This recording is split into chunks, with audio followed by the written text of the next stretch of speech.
Inflation, recession, CPI, interest rates, and the destruction of wealth. There's a lot of noise with the macroeconomic situation that absolutely should be a concern for those looking to invest in any kind of asset, including crypto and NFTs. In today's video, I want to break down what all that financial jargon means, then give you the story you are not being told, because if you do your research, and I mean real research, there's more to what the perma-bulls and mainstream headlines are telling you. I'll be connecting all these dots and showing you how this is going to impact us here in the crypto space. Let's get into it.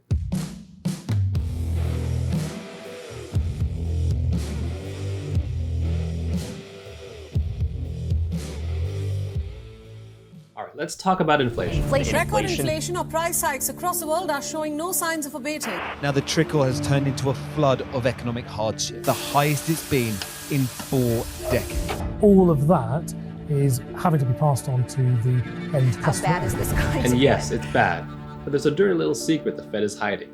But first, how did we get here? Of who is responsible or what is There responsible. are a number of factors that play a role in the historic inflation that we're experiencing. Supply chain disruptions, regulations that constrain supply. We've got rising inflation expectations and excessive fiscal spending. 40% of all the money ever printed in America was printed in the last 12 months. We're at a very unique point in history and the economy. A 1 in a 100-year pandemic, a major war in Europe, global policies creating severe supply chain shocks, and all these happening in a short period of time, causing our fiat to be worth less and expenses to be more. The last US inflation report showed 8.6%, which is the highest it's been in 41 years. That's bad, but what if I told you it's actually worse? In 1982, and random fact, that's actually the year I was born, and yes, I am much older than I look, but that was when the US changed their calculation of inflation to the CPI-based number that we are using today.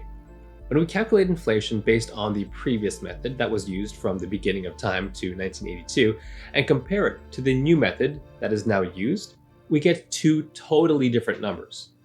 Many times we get a number that is double what is reported. Using the old method, we would be around 16 or 17%. Why would the government do this? What incentive do they have to do this? Well, there are a few big reasons. Firstly, a lot of payments the government makes are based on inflation numbers. For example, Social Security payments are based on inflation, so the higher inflation is, the more they have to pay out. By reporting essentially half the inflation, they've saved trillions of dollars. Another big reason is it makes them look good. It's like they're running a 100-yard dash, but after 1982, they decided, hey, let's start at the 50-yard line. So how are these calculations different? Well, they've allowed themselves some flexibility with weighting and substitution of goods or even whole sectors. If something is really up in price, they can weight it down and weight other things up. And they can also go as far as excluding entire sectors that they see as volatile. Substitution is another tool that they use. So let's say beef is really hot in the market, they can substitute it with, say, pork because it's cheaper. Make no mistake, no government will go back to the old method because it'll make them look really, really bad. This leaves a lot of room for manipulation and bias. So even with these manipulated numbers, what does the Fed tell us? Well, they tell us to focus on something called core inflation. Now, core inflation excludes food and energy costs. They say food and energy are too volatile, so it gives inaccurate measurements of inflation. Now, that sounds kind of weird to me because there's nothing more core to everyday people than food and energy. I don't know about you, but I need to eat every day. Also, isn't it convenient that the two sectors hit the hardest by inflation are, yeah, you guessed it, food and energy. So again, there is obvious incentive to communicate either underreported numbers or to tell us to focus on another number that excludes things that actually impact us on a day-to-day basis. Now, I want to be clear here, this isn't a political party thing. All sides have done this. This is a math and reporting issue, and this is a disclosure issue. Now, what does this all have to do with our crypto and NFTs? Well, I'm going to get there. I'm just framing up the bigger picture because it's all related, and there's too much thinking in a silo in this space without incorporating that bigger picture. And there's even crazier data when we look at that bigger picture that we'll get to shortly. So let's talk about interest rates. And this is important because this is how the Fed can tame inflation. It's really their only tool, and unfortunately, it has the side effect of hurting our assets. Raising interest rates essentially raises the cost of borrowing money. The immediate effect with the markets is an immediate downgrade of equities. Earnings expectations and net present value of projects are lower. For individuals, these lower margins from companies are passed on via higher costs, but it impacts individuals in many other different ways. If you have a mortgage with a variable rate, your payments are going up. If you bought it at the top last year, and if you did so taking on debt to buy your crypto, I know some people have, guess what? Your payments are now higher in addition to your investments being crushed. And of course, if you rely on credit cards, your payments also increase. When you consider that personal savings are down to 2013 levels, consumer debt is the highest it's been in decades, and wages are outpaced by inflation, the impact of these high interest rates will slowly bleed the regular person dry. They will have to use more debt for basic purchases, and they'll cut back on non-essentials and high-risk investments like some equities and definitely NFTs and crypto. Now let's look back at the two segments that are hit hardest by inflation that affect us directly: food and energy. Really, we can look at any sector like housing or commodities, but these prove the point. The supply for food can't just increase at the press of a button. Both Ukraine and China are big exporters of food. So these are already down in terms of the supply due to the war plus the zero COVID policy and curfew policies in China. Throw in the fact that fertilizers are at a shortage as well. Some farmers simply can't produce because it's too expensive to grow. The only way, therefore, to reduce prices is to reduce demand. That's Economics 101, a simple concept but applies to many of these issues. Now, this applies to the energy sector as well, with a slight exception to the oil sector, as oil supply and production can be increased with the help of OPEC and the Middle East. However, they don't just do it because we asked nicely. So for the most part, we need to reduce demand. And how much demand do we need to reduce it by? Well, this is the scary part. We have the highest inflation in 40 years, and that's even with the fudged numbers. Demand needs to be nuked, and by proxy, so will equities. And our crypto will be caught in that blast as well. This won't be done right away. The Fed just started tightening, and I'm sure there will be more tightening given the unique macroeconomic situation we are in. We've already seen round one of layoffs and insolvencies in the crypto space. There's like a death spiral that comes with continuing Fed tightening. More rate hikes, lower valuations for companies, and higher costs. These costs are passed to consumers, and they'll be able to afford less. Company margins will then continue to decrease, so more layoffs on top of that, and then more people cutting out additional costs. That's the cycle of demand destruction, making things not affordable to regular people. If you can't improve supply, to reduce inflation, which is at its highest it's been in decades, you have to destroy demand. So watching these companies and crypto exchanges is key, but there's more. It's also an interesting long weekend here in North America. In the US, they have their Independence Day, and up here in Canada, we have our Independence Day called Canada Day. Every Canada Day long weekend, I'm up here in cottage country here in Collingwood, and I'm sure many Americans and Canadians are doing the same thing with road trips, with barbecues, fireworks, and gatherings with friends. When we talked about inflation and the sectors that will hit the hardest, this is a weekend where we will see that in full effect, with food, gas, and energy consumption for heating and cooling. I'm not saying this is a critical week, but this is an interesting one where I want to gauge the mood of the general public. The Fed can tell us whatever numbers they want, but at the end of the day, the number that truly matters is how much money is left in our wallets. Looking a little further ahead, there are some important dates to take note of. On July 13th, we will get the June CPI numbers, and if those don't look good, we might get additional interest rate hikes. We should also be getting Q2 financials from some big companies, and if those don't look good, we might get some cutbacks or layoffs, which might accelerate a potential recession. Let's not forget there is still a war in Ukraine and policies in China that are causing supply chain shortages. The issue is nothing has changed for the better since last month, so I do expect another month of bad inflation numbers followed by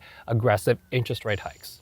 That is the main tool for the Fed, and Jerome Powell has come out and said he does plan on fighting aggressively inflation, and unfortunately, interest rates have the side effect of hurting our asset values. Here's a key question: how far can things drop? In my opinion, this is the really scary part that people don't realize. There are some big names in this crypto space, that say that since we haven't hit max euphoria in crypto, we won't hit max pain. That's again, thinking in a silo of just the crypto space. Let me connect the dots for you outside of that silo to the bigger economy. Here's a chart showing the history of the S&P 500. Each of these gray lines show different downturns in the economy. We have the Great Crash from 1929, the Vietnam War, the oil crisis from 1970 when OPEC and the Middle East refused to export oil to supporters of Israel. We have the inflation from the early 80s, and the Fed used their trusty tool, high interest rates, to tame the inflation. And we have the dot-com bubble that was fueled by high speculation. With the exception of the dot-com bubble, each of these events individually Individually, they caused crashes that wiped out all of the previous bull market gains. Now we have elements of all of these in a short period of time and more. We're coming off of a period that had higher speculation than the 1920s and the dot-com era. We have an oil crisis, where instead of the Middle East, it's another big exporter in Russia. We have a major war in Europe. We also have the most money printing ever, which helped bring about the highest inflation in decades. And all of this is coming off the back of a 1-in-100-year event with the global pandemic. Now here's what's crazy. This chart here, this is a logarithmic chart, and it's not to scale. It shows the same distance from 500 to 1,000 and 2,500 to 5,000. Here's what happens when we turn it into a normal chart. You can see that in the last decade, really the last 2 or 3 decades, we have the biggest growth in the economy ever in history. Now that we're out of that silo, can you still tell me that we didn't hit max euphoria? This growth was fueled by a very easy Fed monetary policy, and we just started to change that with the first bit of Fed tightening. So what will max pain look like? Well, in these charts, we see many times we had dropped all the gains from the previous bull run. And now we have elements of each of these here and now. And throw in the fact that we were already softened up by a global pandemic. COVID tenderized us, and Jerome Powell is about to throw us in the oven. It's almost a certainty that we fall much further, in my opinion, over a longer period than we think, because last I checked, interest rates don't stop wars in Europe or fix supply chain issues. For crypto and NFTs, we need to understand that the greater public sees these as very risky investments. Now, we might not see that because we're involved, but that's what the general public sees them as. As the economy continues to put people's assets at risk and reduces their ability to spend on luxury items, the risky assets, the risky purchases are the first to get cut out of people's budgets. One day, maybe crypto will be seen alongside the other financial sectors and less risky than it is today, but that won't happen overnight. The reality is, right now and the foreseeable future, they are more risky than even the riskiest equities. With that said, what's my strategy? Well, I'm waiting for anything that I've mentioned here today to get even just slightly better. The crazy thing is it hasn't. Specifically, I'll be watching the crude oil prices. These usually peak during a recession, and this is key as it hits businesses and consumers at each step of the supply chain. We also need to get meaningful progress on inflation, which will likely be done with a combination of tightening on the economy via interest rates and the demand destruction where the regular people simply can't afford to purchase non-essentials. The problem is we're not there yet, and I'd argue we're even worse than we were in Q1. And what is the Fed doing? Wait, what? They're printing more money? It sure sounds like they're buying votes at the expense of the economy once again. Now, in terms of buying, I know some people are saying just start DCAing, but that's usually based purely on the price. And that's once again just thinking in a silo, looking at the crypto charts themselves. The thing is, if we have hit a bottom, we typically get this long consolidation period, so there will be plenty of opportunities to buy. My biggest issue in terms of buying is if we have not hit a bottom, and if what I've said here is true, comes to fruition, there is a long way down to go still. Now, I want to be clear, I'm very bullish on crypto long term, and projects like Bitcoin, Ethereum, and a handful of other big caps I'm hodling, and of course Ecomi and their Omi token. There aren't many projects out there that can say that they're selling out their products on a weekly basis. In a bear market, however, the definition of believing in this space and being a crypto bull, it needs to change from, oh, we're going to the moon if our project does this or that. To me, being a crypto bull changes in a bear market to just being mindful of the projects that can continue to build, survive, and if possible, generate revenue. Because when the markets turn around, because they always do, all that building is like building a rocket, and the macroeconomic situation is the fuel to that rocket. Most won't survive to that point, and we've already seen some big names fall off. Even if things continue to decline, like I believe they might, this could be the biggest opportunities of our lifetime. Some people are stacking NFTs, crypto, and gems, but I believe the most important thing to stack right now is knowledge. Learn about the projects that can survive in the bear market.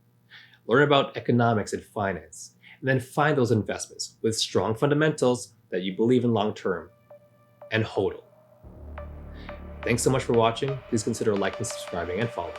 I'll see you in the next video.